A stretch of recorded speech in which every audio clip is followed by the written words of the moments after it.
তাহলে বলো কি কাজ করতে চাও আমাদের জন্য? স্যার যে কোনো কাজ করব। যে কোনো কাজ মানে কি কাজ? স্যার ঝাড়ু পোছা, বাথরুম পরিষ্কার করা, এমনকি আপনার পাও টিপে দেবো স্যার। স্যার শুধু আমার কাজ চাই। আগে কি কাজ করতে তুমি? ভিক্ষে করতাম স্যার। ভিক্ষা করতে যখন ভিক্ষাই করো না, হঠাৎ চাকরি করার ইচ্ছা জাগলো কেন?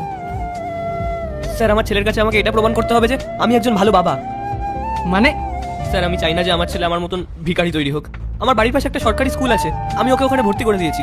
আরও স্কুলেও যেতে থাকে, ওখানে গিয়ে ওর কিছু নতুন বন্ধু হয়। ও ওর সেই বন্ধুর বাবাদের সাথে আমার তুলনা করতে থাকে, আর বলে যে আমি ভিখারি, আমার কোনো যোগ্যতা নেই।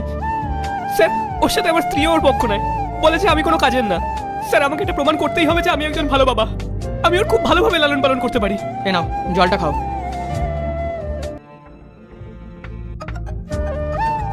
কার ফোন? আমার ছেলের।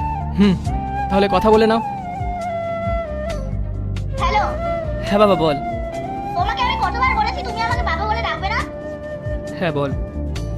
আমি আর মা তোমাকে ছেড়ে চলে যাচ্ছি, আর ফোন করবে না, এটা বলার জন্যই কল করেছিলাম। আমার কথাটা শোন। তুমি তোমার ছেলেকে ফোন করো, ফোনটা আমাকে দাও, আমি কথা বলছি। স্যার আপনি কলটা করো।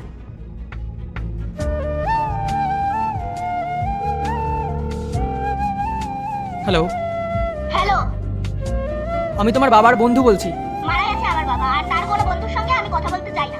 তুমি তোমার মাকে ফোনটা দাও, আমি কথা বলছি। হ্যালো, হ্যালো, হ্যাঁ আপনার হাজবেন্ড আমার অফিসে এসেছেন ইন্টারভিউয়ের জন্য। উনি জবটা পেয়ে গেছেন। মিথ্যে বলছেন আপনি।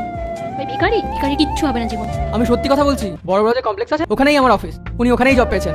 প্লিজ আপনি এনাকে ছেড়ে যাবেন না, ইনি ভালো জব পেয়েছেন, ভালো টাকা স্যালারিও আছে। এবার থেকে ইনি ভিক্ষা করাও ছেড়ে দেবেন। কত মাইনে ওনার? ওটা আমি ওনাকেই বলে দেবো, আর উনি আপনাকে বাড়ি গিয়ে বলে দেবেন। কালকে থেকেই উনি জয়েন করছেন। ঠিক আছে। এ নাও, উনি তোমাকে আর ছেড়ে যাবেন না, তুমি কালকে থেকে জয়েন করছো। ধন্যবাদ স্যার। দেখো আমরা না পুরুষ, আর একটা পুরুষের সম্মান তার বাড়িতে ততক্ষণ অবধি থাকে যতক্ষণ সে একটা ভালো কাজ করে টাকা ইনকাম করে। যদি সে টাকা ইনকাম করে তখনই তার স্ত্রী তাকে সম্মান করবে, তার ছেলে তাকে সম্মান করবে, এমনকি বাবা মাও তখনই সম্মান করবে। যদি সে টাকা ইনকাম করে, কাল থেকে এসো আর ভালোভাবে কাজ করো। ঠিক আছে স্যার।